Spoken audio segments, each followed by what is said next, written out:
খালি আমরা তিনটা জাল আছি আর আমার শাশুড়ি আছে, এছাড়া আমাকে পৃথিবীতে আর কেউ নাই। মসজিদের মধ্যে ঢুকা তেল বাড়ি কমাইয়া মাইরা লাগছে, কোনো দুই ভাই কোনো চেহারা নাই কে, এই জনের একে হাতে পারো আকমাক সব পেটটা লাগছে। মঠের বাজার থেকে একসাথে গেছে বাবনাতলা একসাথে যাইয়া সাইফুলের বাড়ি হঠাৎ করে উৎখাত করার পরিকল্পনা করছে। অনেক পরিকল্পনা আজকে অনেক দিন ধরে চলতেছে, এতদিন পারে নাই। 4 দিন আগে ও ঢুকছিল, তারা চেষ্টা করছে থামানোর, তখন ঢুকতে পারে নাই। আজকে ঢুকলে সাইফুল সাহেব তারা মার্ডার করে ফেলাইলো, তার মেজো বাইরে আর হলো এই যে তার বড় বাইরে। লাশগুলো কোথায় আছে? লাশগুলো তাদের বাড়িতে দুইজনের লাশ আছে, আর একজনের ঢাকা পাঠাইলাম, আপনারা তো দেখলেন। তার এগুলার আমরা সঠিক বিচার চাই, আমরা জানি সঠিক বিচার পাই, সেই দিকে সবাই সহযোগিতা করবে। ওই দলের মূল কে ছিল? এই দলের মূল ছিল শাহজাহান। চেয়ারম্যান বাড়ির লোকের হয়েছে নতুন চেয়ারম্যান যে জয়নাল মুন্সি বাড়ির সবাই ওই যে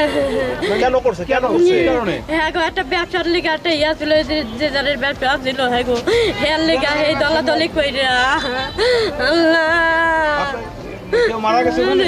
দুইজন মসজিদের মধ্যে হালাইন না, হারা 3টা ভাই, এই কোনো বোন নাই, হারা 13 ভাই শেষ। আমার শ্বশুর আছিল, শ্বশুরও মারা গেছে।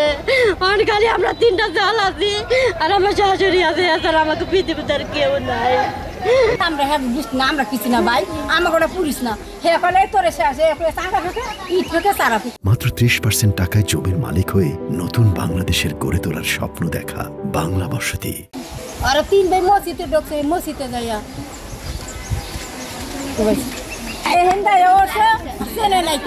আমাকে বাড়ি চেনে নেই, আমাকে বাড়ি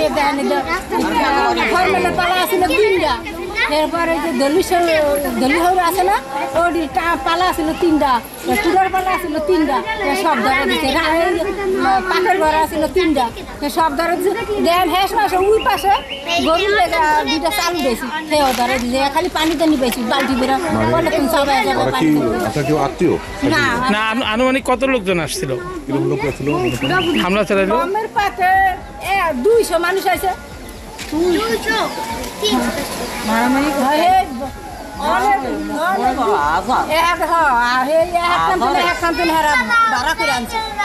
এ ব্যাপারে হচ্ছে আমরা অলরেডি 2জনকে গ্রেপ্তার করেছি এবং আমাদের গ্রেপ্তার প্রক্রিয়া এখনও চলমান আছে, আমরা গ্রেপ্তার প্রক্রিয়া চালিয়ে যাচ্ছি। মূলত আমরা যেটা জানতে পেরেছি সেটা হচ্ছে তাদের ব্যবসা সংক্রান্ত বালুর ব্যবসা এবং হচ্ছে অন্যান্য ইজারা ব্যবসা নিয়ে তাদের এই সংঘর্ষের সূত্রপাত হয়ে, মূল সূত্রপাতটা এই ব্যবসা সংক্রান্ত বিষয়। এখন পর্যন্ত কয়জন মারা গেছে, কয়জন আহত আছে? এখনও পর্যন্ত আমরা 2জন মারা যাওয়ার সংবাদ পেয়েছি, 2জন মারা গিয়েছে এবং একজন গুরুতর আহত অবস্থায় হসপিটালে ভর্তি আছে। বর্তমান পরিস্থিতি, এলাকার পরিস্থিতি বর্তমানে শান্ত আছে, কিন্তু আমরা সতর্ক অবস্থায় আছি। আমাদের একটা ডেপ্লয়মেন্ট এখানে আছে এবং হচ্ছে আমরা অপরাধীদের ধরতে যারা যারা হত্যাকাণ্ডের সাথে সংশ্লিষ্ট ছিল তাদেরকে ধরার জন্য আমরা অভিযান চালিয়ে যাচ্ছি এবং এটা সেনাবাহিনী পুলিশ মিলে হচ্ছে আমরা অভিযান চালিয়ে যাচ্ছি।